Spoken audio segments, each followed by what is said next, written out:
chances that we have winning the bid. Do stay tuned.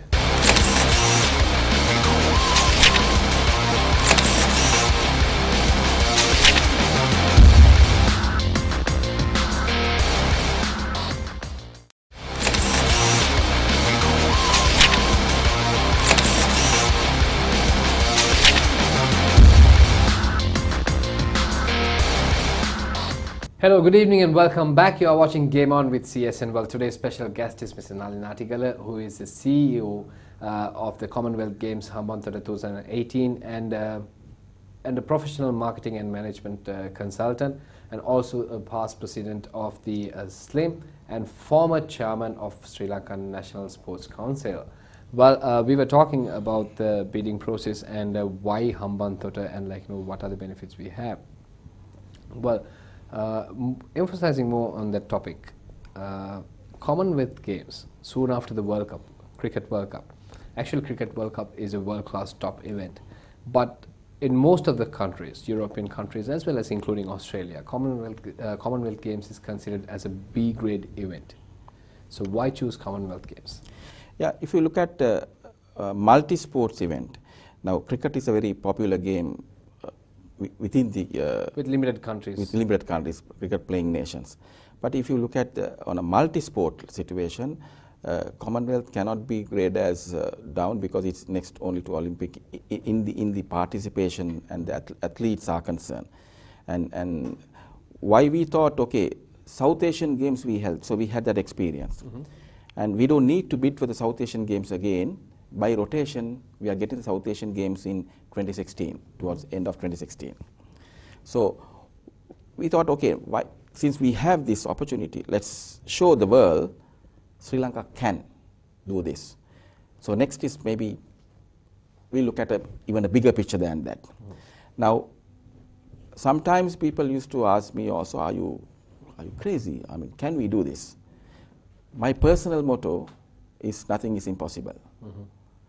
And if you look at the Sri Lanka and His Excellency the President, we had a 30-year war, and everybody says, no, you cannot stop this.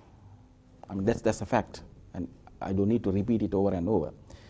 But we have overcome that with the right leadership. So one thing is that you have to have the right leadership and the guidance and the commitment of the people who are involved in that. So then you can really go through this. So we picked the Commonwealth. It's a multi-sport, and also we are talking about 17 sports here.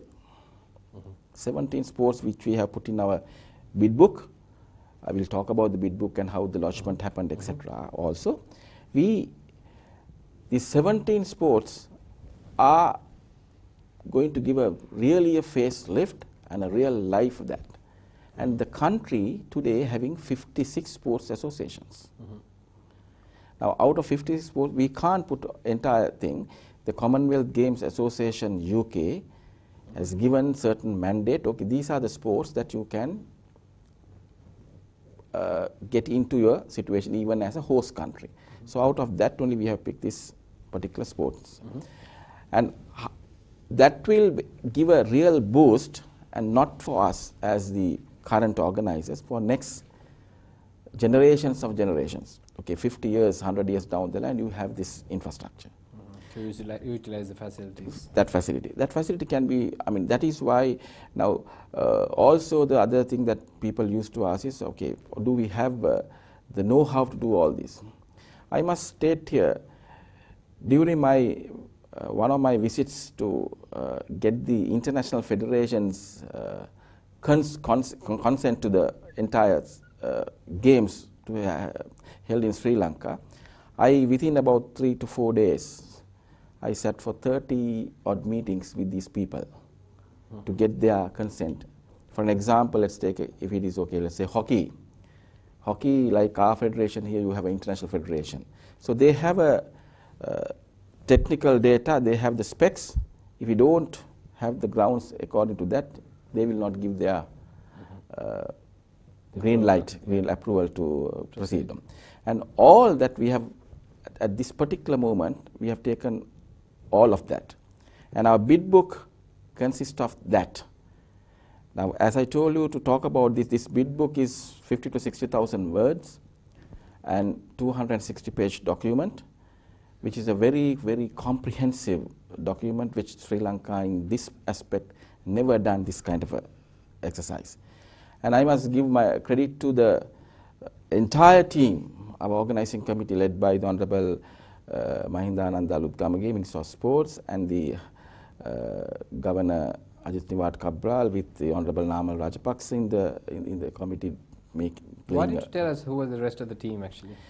We have a 30-odd people. That's why I said Okay. that if I had to It's go the too name, long. then too long, and long, we are okay. eating into the valuable time of the program. But the key people are, I mean, these people and all three force commanders and the secretaries of the relevant ministries, Okay. and very, very high-powered team. And all these people have contributed, and within 4 months we have concluded this bid book. Now, November last year, His Excellency appointed the committee officially. January, we had the process of getting the people to write this bid book, to hire the people. We had that process with the real tendering process, etc. And within 4 months, we concluded the bid book, and we lodged that in the 11th May in Kuala Lumpur. Now, that's another significant milestone for Sri Lanka. Today, if you go to most of the webs, sporting, especially the sporting ones, they talk about Hambantota. Hambantota is so famous today. And lodgement happened firstly with our competitor. 20-minute segment was given to each side, and they did that, and we came second, and we actually outclassed them. And very words that Queensland Premier, which is now it's not Nalin Attygalle statement, it's on the web as well today, said she was talking to her colleagues and saying, you people have underestimated Sri Lanka. Today they have given a very credible bid, and they have outclassed us today. We have shown our strength to a country like Australia. I used to say the entire Oceania, who has held this particular game for 7 times. We have never done this kind of a bid book, but if you really look at it, I invite all the people to go to our website, www.hambantota2018.com, see our bid book. Also, you can go to the www.thecgf.com. You have both bid books. Then you can really do an evaluation and see first time the amateurs, how amateurs have fared against the veterans. I'm telling proudly, we are little above than Australia today. But you cannot be very complacent on the situation. You have to keep the momentum going, because now they know Sri Lanka cannot be taken easy. So therefore, our entire focus has to be much more rigorous, and to see that not a single stone unturned at this stage, because next is the elections. We had the first initial lodgement, then the bid book lodgement, and the 11-11-11, the General Assembly of the Commonwealth Games Federation meeting in the St. Kitts, and they have a vote. So all 71 nations will gather there, and they will vote whether it's X or Y. Now, during this process, what we will have now, we had the outward missions prior to lodgement, where we can go and tell the people, look here, this is Sri Lanka, this is what we are going to do, that kind of a story. So after the lodgement, we can't go out and do the lobbying. But CGF has given the strict guidelines that we can invite them to come to Sri Lanka and see our facility. So what we are doing now, we are planning. We have already sent the invitation letters to all these countries. We are segmenting them into the regions, and we are inviting like blocks. So one region comes, let's say Asia, Asian region comes, Oceania, they comes, like that. These regions will come.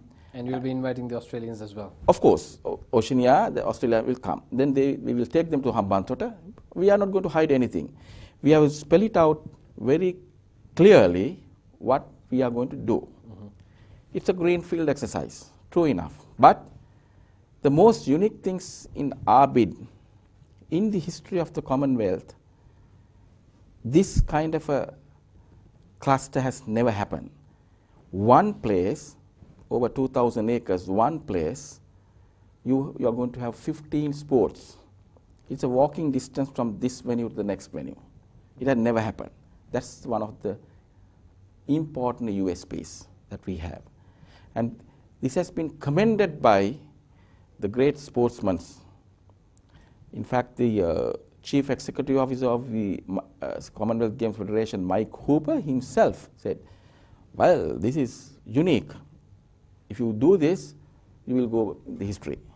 So Sri Lanka has surprised the world by many means. War is one, turning around the country in the economic terms, that's another one. Okay, yet another situation where we are going to prove ourselves that here we can do that. Well, in the book it says, together from the heart. Can you explain what it is? Well, we looked at the situation, the past people who have come out with the logos, what kind of strap lines that they have been using, what we were a bit late on that, what our competitors use. They are saying it's our time to shine. So we said, okay, Sri Lanka and the Sri Lankans, we are very smiling people. We will never allow anyone to go out when they visit our place, houses, without giving a cup of tea. So, I mean, we do everything from our heart. So, what we thought, okay, the best thing is, okay, together from heart. So, that's how it came up. And even if you look at our logo is like, okay, we always say, Ayubowan, may you live longer. We wish people. So, you can see this particular sign in a nicely done with a star in the middle. That star says it's okay, it's a shining star. So this whole thing put together, and we got the logo, and okay, together from the heart, we invite people, okay, come to Island Nation and enjoy entire, not only sporting, our tourism, our culture, value system, and that has been rated even during our bid lodgement. That's how we outclass, by showing our culture, value with our Sri Lankan dancers and drummers, how we enjoy and how we keep people happy on